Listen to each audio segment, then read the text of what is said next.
자, 안녕하십니까. 병주에서 전해드리는, 오늘은 오랜만에 진단 시간 가져보도록 할게요. 망치형 일봉이 뜬 두 종목에 대한 이야기를 좀 나눠보는 시간을 가져보도록 하겠습니다. 그러면 좋아요, 구독 해주셔서 감사드리고요. 본격적으로 방송 진행하겠습니다. 전반적으로 일봉 차트에 대한 의미가 단기적으로 봤을 때 이제 해석을 하는 게 해석에 따라 좀 틀린 부분이 없지 않아 있죠. 근데 이 망치형이라고 하는 일봉 자체가 결국에는 차익 매물이 고점 부분에서 많이 나오면서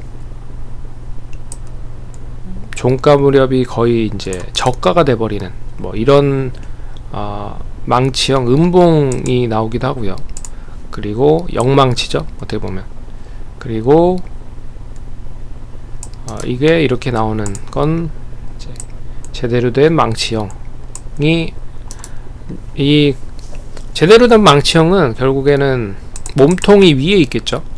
위에 있고 아래 꼬리가 달린, 이게 이제 망치형, 전형적인 망치형입니다. 그리고 오늘 이야기를 해드릴 부분은 이제 영망치형에 대한 부분이라고 생각을 하시면 됩니다. 그래서 요새 변동성이 원체 심하다 보니까 종목들에 대한 변동성도 상당히 크고, 그런 부분에서 이런 일봉 차트가 상당히 많이 나타나기 시작을 하고 있다라는 부분입니다. 그래서 이 종목, 이제 사마네트웍스는 아시다시피 드라마 제작 업체고요.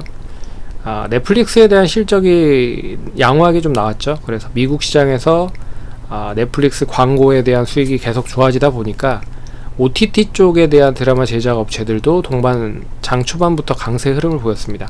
그래서 갭떠서 시작을 해서 2.9% 시작을 해서 17%까지 상승을 했다가 이내 시간이 가면 갈수록 차익 매물이 나오면서 약세 흐름으로 전환된 흐름이죠. 그래서 거래량은 엄청나게 많이 실렸고, 시가 부근보다는 좀 밑으로 떨어진 부분이 나타나서 결국에는 뭐 아래 꼬리를 좀 달긴 했지만 그래도 거의 영망치형 음봉이 나타났습니다. 근데 오늘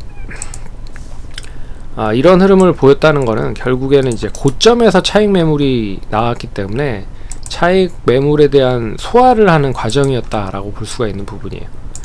그래서 이 영망치가 나오긴 했지만 이 최근에 박스권을 돌파한 그런 흐름이었기 때문에 나름 거래량 자체는 긍정적으로 볼 수가 있다라고 말씀드릴 수 있을 것 같아요. 그래서 내일 뭐 이 갭을 완전하게 다 지금 메우고 있는 흐름이 나타났죠. 근데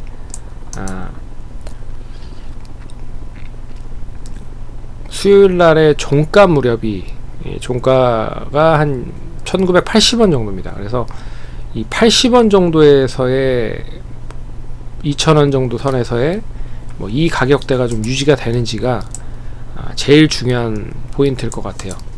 만약에 여기가 유지가 못된다라고 하면 일단은 좀 단기적으로 좀 더 빠질 가능성이 높다라고 보고 있습니다. 그래서 1900 초반대까지도 움직일 수 있다라고 보고 있고요. 내일 제일 양호한 거는 뭐 이런 영망치형 음봉이 나왔다라고 하면 되레 다시 뭐 이런 흐름으로 망치형 양봉 이런 게 하나 뜨면 딱 좋죠. 근데 어찌됐든 오늘의 그런 영망치형 음봉은 이 고점 부근에, 단기적인 고점에 매물이 좀 많다.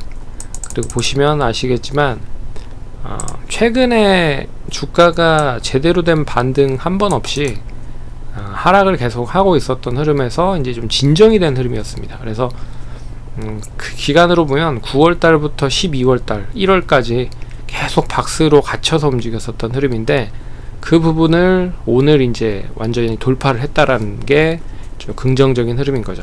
그래서 오늘까지를 전을 보면 거래량이 별로 없었잖아요. 그래서 이 거래량에 대한 부분을 충분히 소화하는 과정을 겪었다라고 보시면 될 것 같습니다. 그래서 내일도 역시 뭐 2,000원을 양호하게 유지하면서 단기적으로 2,200원 안착을 하면 추가적인 목표가는 2,500원까지도 상승을 할 수 있다 라고 보시면 좋을 것 같고요. 두 번째 종목은 이제 HB 인베스트먼트입니다. 이제 HB 그룹의 이 관계사로 연결이 되어 있는 벤처 캐피탈 업체인데, 어찌됐든 뭐 오늘 신규 상장된 업체죠. 근데 이 신규 상장된 업체임에도 불구하고 오늘 일봉 차트가 하나 나왔잖아요. 오늘 상장됐기 때문에 하나가 나왔다. 일봉 차트가 하나 나왔다. 근데 일봉 차트도 결국엔 이제 기술적인 분석이잖아요. 봉 차트를 분석하라는 것 자체가 기술적인 거로 이제 판단을 한다라는 뜻으로 보실 수가 있는데, 일봉 차트도 한 개보다 두 개보다 세 개보다 네 개보다 5개, 뭐 이렇게 봉 차트를 많이 분석하면 분석할수록 이제 이동 평균선이 되는 거고, 그리고 이렇게 되는 거잖아요. 그래서 5일 동안의 평균 거래선을 합친 걸 5일 이동 평균선이라고 하고, 그래서 10일 이동 평균선은 10일 동안의 평균 가격을 낸 거고, 뭐 이런 식으로 한 일봉 차트 하나보다는 2개, 3개, 4개, 5개 이거를 길게 연결해서 보는 게 이 신빙성, 신뢰도가 높다라고 보시면 될 것 같아요. 그래서 오늘의 이 음봉 차트, 망치형 음봉 차트 하나로는 판단을 하기는 어렵다. 근데 이 일봉 차트를 이제 분으로 나눠서 보면 결국엔 고점이 시가였고, 시가 어느 정도 이제 11,400원을 찍고 나서 계속 하락을 했다라는 뜻으로 볼 수가 있죠. 그래서 1시부터 한 2시 좀 넘어가는 시점까지 반등을 하기도 했지만, 7,000원에서 1,500원까지 반등을 하기도 했지만, 이내 또 차익 매물이 나오면서 오늘의 저점을 갱신을 했다. 근데 이게 하루짜리 음봉이기 때문에, 망치형 음봉이기 때문에 내일은 일단 추가적인 지지나 추가적인 저점을 어느 정도 시점이라고 확인하기가 어렵잖아요. 그래서 내일은 일단 좀 갭 떨어져서 시작을 하거나, 아예 그 긍정적인 호재가 없다라고 하면 하락을 하면서 시작을 할 가능성이 높다. 여기에 미증시까지 뭐 하락을 한다거나 뭐 이러면 더 추가적으로 하락을 할 가능성이 높다는 거죠.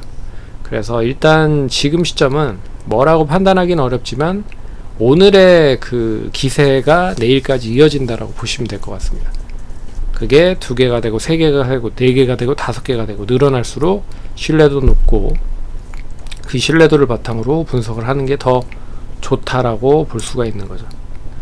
그래서 판단하기는 어렵지만 분차트로 보시면 일단 가격적으로 보면 7,000원과 8,000원 정도 선은 좀 양호하게 안착을 해야 될 필요가 있다고 보고 있습니다. 여기가 유지가 안 되면 결국엔 또 하락을 할 수 있다라고 보고 있는 부분이고요. 그리고 어느 시점이 저점이라고 판단하기가 어려운 부분이라 저점을 확인하는 시점이 나와야 된다 라는 부분으로 보시면 될 것 같습니다. 단기적으로는 만원에서 한 11,000원 정도 사이에서는 고점을 만들긴 할 건데, 돌파를 할지 아니면 지지부진하게 그 가격대만 계속 유지가 될지는 좀 지켜봐야 될 것 같다 라고 말씀드리겠습니다. 그래서 오늘은 영망치형 중에서도 영망치형 음봉 정도를 좀 같이 보는 시간을 가져보면 좋을 것 같아서 종목을 올려드렸고요. 혹시라도 궁금하신 거 있고 하시면 톡방이라든지 유튜브 게시판 통해서 댓글을 남겨주시면 언급해드리도록 하겠습니다. 그러면 투자하시는데 참고하시고 감사합니다.